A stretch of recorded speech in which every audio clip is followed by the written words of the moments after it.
nouvelle, mais qui porte un des noms les plus connus du spectacle international parmi les grosses têtes aujourd'hui, c'est Joséphine Chaplin.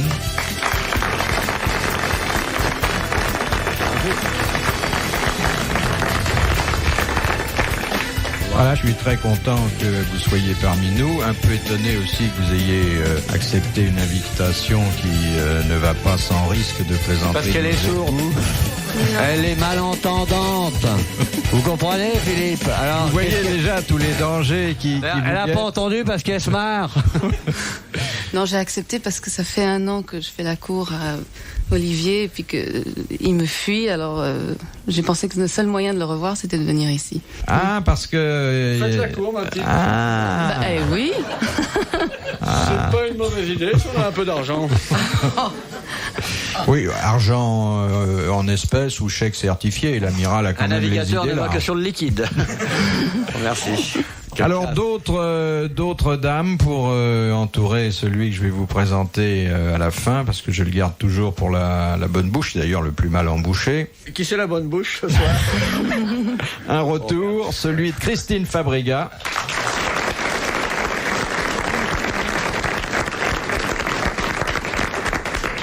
Et puis la marquise des grosses têtes, vous savez, celle qui se laisse à dire parfois des énormités, mais avec un air aussi distingué que possible, Sophie Desmarais. C'est vrai que vous dites parfois des choses énormes, mais ça passe avec vous fabuleusement. Je ne sais pas si ça passe, mais après j'ai honte en rentrant. Je l'ai très bien écrit dans Mémoire salée, d'ailleurs, où je faisais un portrait aussi précis que délicieux de cette femme que nous aimons. Je l'ai fait lire à toute ma famille, à tous mes amis. Oui, Ils me disaient bien indulgent pour toi. C'est ça la vraie culture, c'est de se citer soi-même. Exactement. Et puis, bah oui, notre écrivain de charme, notre navigateur radiophonique, enfin bon, comme il mélange un peu toutes les spécialités, j'ai tendance à le faire aussi. Moi, je vais pas mélanger. En tout cas, une grande gueule, mais un excellent cœur. Surtout qu'en ce moment, il a rien à donner, alors ça va pas très loin. C'est Olivier de Kersauzon. Bravo. Alors, Joséphine Chaplin connaissait Olivier de Kersauzon. Mais physiquement, vous l'aviez déjà rencontré? Oui, enfin, sans coït. Oui, pardon. Je n'osais pas le dire. Vous voulez dire que vous le connaissiez sur le plan mondain, mais pas sur le plan biblique? Voilà. Oui. Oui. Et vous avez voulu aller un peu plus loin? Oui, alors c'est peut-être pas l'endroit, hein, à moins que vous soyez exhibitionniste. Non, mais peut-être qu'après, je sais pas. Ah oui, quelquefois. Après, il est un peu fatigué, alors on le récupère. Est-ce que vous... Je suis tellement choqué. Amiral, je suis l'impresario de vos nuits. En ce moment. Enfin, justement, laissez mes nuits se passer dans la réflexion et le travail. Et si je touche 10%, ce sera souvent 10% charmant. Oui, si vous touchez 10%, vous allez être fatigué en fin de semaine. Mythomane en plus, je suis mythomane. Voilà. Qu'est-ce que vous trouvez de séduisant chez l'amiral? Je ne sais pas, je l'ai vu dans un restaurant et puis... Ah oui, c'est là qu'il est le mieux, oui. Je l'ai dragué. Ça a marché au début, puis après... Oui. C'était difficile. J'allume. Oui. J'allume le temps de téléphoner à la banque quand j'ai le numéro du compte. Mais j'ai même utilisé ça. Hein. Ouais. Mais il voulait que je signe un chèque. Alors... Ah oui. Je vais pas demander beaucoup, $1 million. D'ailleurs, c'est pour ça qu'on l'appelle le vicomte chèque postal. Mais parce que j'ai des œuvres. Hein. Oui, les Kersauzon dans le besoin. Oui. Non, puis je pensais aussi que, comme dans la famille Chaplin, on n'est que des roturiers. Je me suis dit que un nom. Oui, surtout que ça remonte à la première croisade. C'est pas n'importe quoi. La famille Kersauzon. Il y a tous les pépés et les mémés qui sont dans la crypte du château. Hein. Oui. Ça simplifie la tâche le 1er novembre. Dites-moi, comment l'avez-vous dragué? Je l'ai regardé. Oui. Et puis, je me suis servi un petit peu de mes enfants. Il a un enfant, j'ai un enfant. Ah oui, ça rapproche, peut-être qu'ils pourraient se rencontrer. Voilà. Ça, c'est comme quand on promène le chien le soir. oui, c'est à peu près la même chose. Et il a paru séduit par cette possibilité. On a fait un goûter d'enfant. Oui. Auquel il est venu. Oui, non mais les enfants n'étaient pas là. Mais enfin... Vous voulez dire que c'était un goûter pour avoir des enfants? Pour les enfants futurs. Les enfants se sont rencontrés après, mais Oui, et ils ne sont plus également. Oui. Ah, bah c'est pas mal ça, dites donc. Ah, moi je pensais vous le présenter, je me disais tiens... Pour trouver une gonzesse que je connais pas, faudra gratter au cimetière. Si on perd la chaise, faut aller gratter pour trouver des gonzesses que je connais pas. Moi. Je m'excuse. J'en connais plus de 10 000. Et si chacune me donnait 1 million, je serais vraiment riche. Ils ramènent tout à ça. Mais évidemment, il n'y a que l'argent. Le reste, c'est de la connerie. Et puis, je veux dire qu'en ce moment, il y a un tas de gens qui ont des difficultés. Je suis persuadé que votre coiffeur, il frise la faillite. En plus, c'est tout ce qui frise. Moi, j'ai jamais eu de coiffeur, moi. J'ai la tonte, d'ailleurs, qui arrive. J'aurais dû être tondu aujourd'hui, je serai tondu demain. Mais les shampoings, vous avez entendu parler? Le vaut du vrai, pas trop propre que de l'acrylique laqué tous les matins par un coiffeur encore. C'est vite dit l'acrylique, hein, je veux dire, cette histoire. Vous êtes le seul mec qui peut se laver la tête en allant faire autre chose. Et c'est pas parce que vous êtes grand. Ah oui, chauffeur, arrêtez-vous là. Ah, monsieur Bouvard, votre moumoute, clac. Bah, en plus, c'est pas vrai, en plus. Là, c'est pas vrai. Ah, vous racontez n'importe quoi. Si c'est une moumoute. Eh ben, tirez, mon vieux. Vous tirez, vous proposez de tomber. Je ne pas du tout, vous tirez la moumoute. Si c'est une moumoute, on le sait bien, auto-gonflé et tout. Quoi. Moi, un jour, je vais dire que vous êtes navigateur aussi. Oh, on l'a vexé sur ses petits cheveux. Et alors, c'est tout ce qui me reste d'une grosse fortune, hein, mes cheveux. Bon, je ne vais pas. Excusez-moi, Philippe. Voilà, mais je tiens à m'excuser. Dès lors que vous le retirez, je garde ma moumoute. Oui. Je tiens à demander pardon à monsieur Bouvard, qui est un chauve malheureux. Non mais... En plus, j'ai jamais été chauve, j'ai des lacunes nombreuses, il me manque énormément de choses, mais Pardon. Il n'est pas prêt d'être chaud, Philippe. Non, je crois pas. Bah non, l'acrylique, faut un coup de chaleur. Je crois que l'amiral sera rangé avant que je sois chauve. Oh, méfitez. Méfitez, le fils Bouvard. Il paraît en plus que la sexualité dans les hospices... c'est quelquefois surprenant. Ah oui. Voici donc la première citation que nous devons à M. Baudouin de Paris, qui a dit « Pourquoi les généraux sont-ils aussi bêtes ? Eh bien, c'est parce qu'on les recrute toujours parmi les colonels. » C'est un Français mort. C'est un Français mort, Pierre comme Dac. beaucoup de Français. Non, il est mort au début du siècle. Oui, de gauche. De gauche, non. Il était du parti d'en rire, comme on dit. Écrivain. Écrivain, oui. C'est un qu'on cite souvent. Un roman Très souvent. Oui, Capu. Non. Allais. Allais. Voilà. Bonne réponse de l'amiral. C'était Alphonse Allais. Vous êtes quand même instruit depuis que vous venez nous voir. Il a une grande hein culture, Oui. c'est vrai. Mais faites pas de commentaires sur moi. Ah ben je dis que vous avez une grande culture, c'est vrai. Mais je vous demande rien, Mais c'est vrai. lâchez-moi. Mais enfin. Mais on est Ce qui me plaît, c'est qu'il est toujours aussi aimable. Elle te regarde, il a une grande culture. Hein, Eh le oui. gars avait peut-être une grosse bistouquette, celui-là. Et puis il a des grands pieds. Ça, puis ça se voit pas puis comme il doit ça, peut-être mon bien porter les valises. Ça, alors là, Tu mets son croupion. Puis il y a de l'entrecôte sur celui-là. Mais c'est très mal non, ça, je élevé. peux pas voir ça comme ça. à On ne l'œil dit nu, pas, hein. on ne dit pas en regardant quelqu'un en public. Et on parle pas de lui à la troisième personne en disant, il a une. Philippe Bouvard sur RTL, 4h, 4h30, les grosses têtes dans la nuit des temps. Sans Bouvard, ma vie n'aurait aucun sens. Est-ce que vous allez vous marier? Non, elle aurait un sens, mais elle serait plus difficile matériellement. Ça, c'est vrai. C'est le gardien des nichons de Madame RTL que je viens traire. C'est lui, l'ouvreur du soutien-gorge de Madame RTL auquel je pends mes petites lèvres avides sur la grasse mamelle qui donne le bon lait nourricier dont je m'abreuve moi-même. Faut dire que quand vous êtes parti, elle a plutôt le nichon pendant, Madame RTL, hein, parce que vous tétez dur. La deuxième citation, c'est Monsieur Quoi Quoi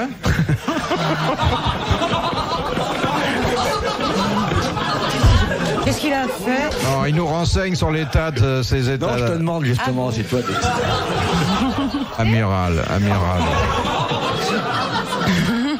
Dommage, je ne suis pas du direct. Moi, j'ai entendu. Il fait son rototo, il est trop mignon. Ouais. Faut lui taper sur les fesses pour qu'il fasse son rototo. Mais elle continue, là. Mais... Ah, il faut tout changer, les piles, les 2 circuits. Hein, parce que... il continue, il fait son rototo, faut lui taper sur les fesses. Je vous interdis, Madame Fabregat, de parler de moi à la 3e personne en me regardant. Voulez-vous que je parle? Vous ne parlez pas, vous répondez aux questions de M. Bouvard et vous me lâchez le pampers. Non, moi je trouve que les rapports se sont quand même normalisés entre vous par rapport à ce que j'ai vu la première fois. C'est aujourd'hui la première fois. Non, mais il est gentil. C'est Vous vrai. étiez déjà venu? Mais ça, c'est charmant ce qu'il me dit, vous voyez. Il croit toujours me voir pour la première fois. Ah ouais. C'est comme Titus et Bérénice. C'est merveilleux. J'espère à chaque fois aussi que c'est peut-être la dernière. Je suis pas galant. Non, c'est pas vrai. possible. Non. Oh, bah si, j'aurais cru, alors. Non. Vous êtes trop efficace et trop rapide pour être galant, finalement. Ouais, Non, je suis si pas rapide galant. que ça. Hein. Ah, tiens. Racontez-moi. Racontez. Je vous dis, ça fait 1 an. Et j'ai tout essayé. Oui, en dehors du Non. goûter, qu'est-ce que vous avez essayé? T'as pas essayé la seule truc, le cri du $1 million. Bah, écoute, je t'ai donné 3 des chiffres de mon compte numéroté en Suisse. Ah ouais. Fallait trouver les 3 autres. Ah ouais, mais c'est pas le loto, arrête. Vous avez essayé Le kimono. Oui. Qu'est-ce que j'ai essayé encore? la J'ai tenté. nuisette? Moi, j'ai rien vu. Moi, Les parésies. Non, mais cherché il a l'argent. quand même passé une nuit avec moi. Ah, Oui. alors. Alors rien, toujours rien. Non, il a nettoyé mes fusils. Elle était dans un bled où il y avait des tueurs fous qui étaient lâchés. Quand je suis passé, parce que moi souvent je sillonne la France comme ça, et je suis arrivé, je dis fais gaffe, faut te protéger. Donc j'ai ouvert le placard à flingue, j'ai tout nettoyé, je lui ai appris à tirer et tout. Oh, mais ça a duré de 1h du matin jusqu'à 9h du matin. Moi, j'attendais autre chose. C'est gai la nuit avec Pierre Sauzon. Oui, oui. Ouais, mais une maison Et il isolée, fallait tirer, une maison mais dans le isolée jardin. avec des enfants, faut savoir tirer. Hein. C'est vrai. Ouais. Imaginez que je réussisse à la louer un jour. Je deviens copain avec elle, je réussisse à la louer pour les La des maison. pour des non elle la gonzesse. Ah pour bon Bon, Excusez-moi. faut que j'y apprenne à se défendre. Oui, c'est Sinon, tout le mal que je me serais donné à lui parler gentiment, ça, eh bien, ça aurait été perdu parce qu'elle aurait une bastos dans la oui. tronche. Ah ben oui, c'est vrai. Ah, mais il y avait des tueurs fous dans le coin, c'est vrai en plus. Oui, oui, Ah oui. oui, on Ils était avaient, barricadés. ils avaient descendu un gendarme et descendu un mec en bagnole. Ils rôdaient dans le coin, on savait pas où ils étaient. Donc faire des galipettes dans un tel Moi, climat. j'adorerais me faire un mec en légitime défense pour le baiter. Ah oui? Ah ouais. Parce que j'ai jamais bouffé de l'homme. Vous avez dit qu'en Afrique, vous aviez quand même goûté un peu. Ah ouais, mais c'était pas goûter. Oui. Je n'ai pas dit bouffer. J'ai pas mis le congélateur avec aujourd'hui. On va se faire des côtelettes. Un peu de cervelle. Ça, j'ai jamais pu faire ça. Moi, j'ai jamais mangé comme ça vite. J'ai pas eu le Ça côté. ressemble au veau, il paraît. Oui. C'est bon. Au cochon aussi. Au porc. Plus au porc qu'au cochon. Oui, Ça dépend desquels, peut-être. oui. C'est les femmes qui ressemblent au porc. Donc la première chose que j'ai essayé de lui inculper, Inculqué. Inculqué, oui. Kéké. Je n'ai dit que kéké. Oui, oui. Oui, oui, ça c'est pas hein. C'était à se défendre. Mais vous lui avez fait comprendre par un geste ou par une parole que vous attendiez autre chose qu'une leçon de tir. Ah oui, je lui ai dit. Oui. Et alors, qu'est-ce Bon, qu'il il a n'avait pas le temps. Il n'avait pas le temps. Il avait quand même pour 8 heures, mais il n'avait pas le temps de faire ça. Non, non, non. Il fallait voir dans quel état étaient les fusils. Je me suis dit, si la gonzesse est dans le même état que les fusils, mieux vaut que je reste à nettoyer les fusils. C'est pas idiot qu'on réfléchit. Bon, la deuxième citation de Monsieur Blavier de Braine-l'Alleud, qui a dit « Avant de revendre votre violon à un brocanteur, demandez donc à vos voisins combien ils vous en offriraient. Ah, français mort. » Américain vivant. Allen. Woody Allen. Woody Allen. Bonne réponse de Sophie Desmarais. Vous avez dit Allen pour dire Allen. Moi, j'ai dit Allen. Oui, il a dit. Ah, il a dit Allen. Non, mais je l'ai Bon. dit, J'ai compris, un Allen. peu avant Sophie, mais je l'avais tellement moins bien posé. Oui, Voilà. c'est vrai. Moi, c'est j'ai vrai. dit Woody. Ouais, ouais. On s'est complété. Oui, ça, il est là pour Sophie, plus que de l'indulgence, plus que du respect, une espèce de passion C'est mon inavouée. grand-fils. Oh. Oui. Ah si, j'aimerais bien m'avoir une sœur. Petit garçon. Moi j'adore Sophie. Sophie est la femme que j'aurais voulu être. Voilà. Ah, ça, c'est pas mal. Je vous vois très bien marié avec mon Jeannot. Ben non, moi, c'est justement là que ça Et commençait lui, à papa. craquer. Non, mais pour moi, vous représentez tout ce que... votre trajectoire, votre carrière, cette espèce de suprême intelligence qui ne peut engendrer que le charme et la modestie. Personnage. Ouais, formidable. J'ai honte. Vous avez du pot, vous auriez pu être un boudin, hein, on ne sait jamais. Il y a des tas de gonzesses comme ça, elles se réveillent, c'est des boudes, et puis il y en a sur lesquelles les fées de la grâce non seulement se sont penchés, mais sont restés dans le berceau. Oh, merci Jésus, j'entends des choses qui me plaisent bien. C'est bon, hein? Pas mal, pas mal. On va pas avoir un peu de pognon pour tout ça? Tout à l'heure. RTL, 4h, 4h30, dans la nuit des temps des grosses têtes de Philippe Bouvard. Souvenir d'octobre 1985, les grosses têtes dans la nuit des temps sur RTL. Philippe Bouvard, Olivier de Kersauzon, Sophie Desmarais, Christine Fabrega et Joséphine Chaplin. Question de Madame Le Moulet, qui habite Vers-le-Petit. À quoi sert le muscle ischio-caverneux? Oh, c'est très utile. Oui. C'est cochon. C'est en dessous de la taille, alors. C'est en dessous de la taille, oui. Ah oui. Encore que ça ait tendance à remonter, Chez mais... les garçons Chez les garçons Chez les garçons. Bah oui, c'est Chez le les muscle. filles aussi, C'est en pas un fait, muscle chez les d'ailleurs, c'est un cartilage C'est un spongieux. os. C'est un os, oui, mais ça dépend de l'argent qu'on met sur la table. C'est celui-là dont vous parlez. Et ça s'appelle comment? Pif Gadget. Ça s'appelle le muscle spongieux. Oui, c'est le muscle qui se gonfle avec le sang. Non, pardon, pas spongieux, qu'est-ce que vous me faites dire? Caverneux. C'est celui-là qui se gonfle quand le désir s'empare de l'homme, lorsque les premières bouffées du printemps arrivent sur les naseaux effarouchés du mâle furieux qui sort du bureau. Il jette son attaché-caisse, arrache son costume 3 pièces, puis regarde la secrétaire avec ce regard qui appartenait déjà à l'homme des cavernes, se précipite sur elle, la coince à l'intérieur, je vois la taille d'un chaud devant, je tâche un jambon beurre, et le voici qui repart pour faire un troisième coït. Dans la quatrième foulée, je revois dans les tribunes, et ça y est, il repart. C'est ça? On dirait Citron à Longchamp. Si Citron faisait ça, cette cadence-là. Non, j'ai dit à Longchamp. Elle parle du commentaire. Oui. C'est ce muscle-là. Oui. Qui est Eh pas bien, exactement un c'est muscle. une excellente réponse collégiale. C'est bien le muscle sexuel de l'homme. Non, il a dit collégial parce que manifestement, vous avez dû en toucher plus que moi. Oh, j'ai été loin, là. Non, mais vous connaissiez peut-être la chose, mais pas le nom. Exactement. Différemment. Oui. Vous n'avez jamais dit à un monsieur qui vous plaisait, Non, montre-moi ton ischio caverneux. Même un petit bébé, un petit... Oui. Oh, qu'il a un joli... Oui, ça dépoétise un petit peu, hein. Mais pas les animaux, c'est pas le même muscle. Les chevaux, les chiens. Les chevaux, c'est le même muscle, mais en plus grand. J'ai comparé. Les ânes. C'est la première fois que vous avez eu des complexes. Ouais. Oh. C'est vrai qu'il y a des chevaux à Saint-Pat, hein, quelquefois. Oh. Ah oui, vraiment. Moi, les ânes, c'est pas mal aussi. Hein. Les Les ânes. Indes. Les ânes. Les ânes. Ah oui, l'âne a une réputation. l'âne, oui, l'âne. Bien sûr. Oui. L'âne. L'âne est plus connu. Pour les oreilles. Comme l'âne est plus bas sur pattes, ça risque davantage de traîner par terre. Il y en a même un qui a été maréchal. Qui? Le maréchal l'âne. N'importe quoi. Ah si? Vous devez. Ben, puisque j'en ai de la culture, je connais le plan de Paris par cœur. Bien, il n'y a pas d'autres animaux qui vous paraissent mériter une citation dans cet ordre Mais de grandeur? par rapport au poids, c'est l'homme qui a le plus gros sexe de tous les animaux, qu'il a été créé par Monsieur Jésus et sa compagnie. Et le singe? Ah bon. Le singe, c'est par rapport au poids. Le rapport sexe de l'homme, poids général, est de loin en tête du ratio. Et les éléphants? Les éléphants, s'ils avaient le sexe comme les oreilles, ça serait des affaires. Comme la trompe. Plutôt comme la trompe, non? Ouais, non, c'est l'homme qui a le meilleur ratio. Ah bon? Ah bon. Ah ouais, vous ne saviez pas? Non. Mais surtout s'il est petit. Non. alors. Peut-être que vous n'avez pas approché Peut-être de que vous avez joué, peut-être que toute votre vie vous avez joué avec des fourmis en croyant que c'était des mecs. De Madame Bertin d'Aix-les-Bains. Qu'est-ce qui, selon Alan Kardec, pèse 21 grammes? Ben, ce qu'on vient de dire. Ah ben, si ça pèse 21 grammes, Qui pèse 21 grammes. Non.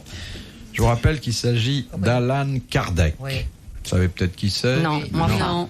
Je peux vous rappeler que... l'inventeur du silencieux pour faucheuse. Non, non. Pour tondeuse à gazon, c'est l'inventeur du silencieux. Je peux vous rappeler, si ça vous donne une petite indication, mais je n'irai pas plus loin, que sa sépulture est la plus visitée encore aujourd'hui au Père-Lachaise. Ah, c'est un assassinat. 21 grammes. C'est un violeur? Non. C'est un découpeur? Non. C'est l'âme, alors, sûrement, l'aura. C'est l'aura, c'est-à-dire c'est l'âme humaine qui pèse 21 grammes. Bonne réponse de Christine Fabriga. Ça peut pas être autre chose pour un homme comme ça. Alors, Madame Fabriga, vous avez l'air d'en connaître un petit bout sur le sujet. Expliquez donc ce qu'était Alan Kardec. Je sais qu'il est enterré au Père-Lachaise. Oui, ça a été mais c'est pas une profession d'être enterré au Père-Lachaise. C'est une espèce de... Et pourquoi on va beaucoup le voir? De mettre à penser, un sorcier. C'était un grand spirit. Un grand spirit. Je vous appelez Mr. White. White Spirit. Retrouvez les grosses têtes dans la nuit des temps sur RTL.fr.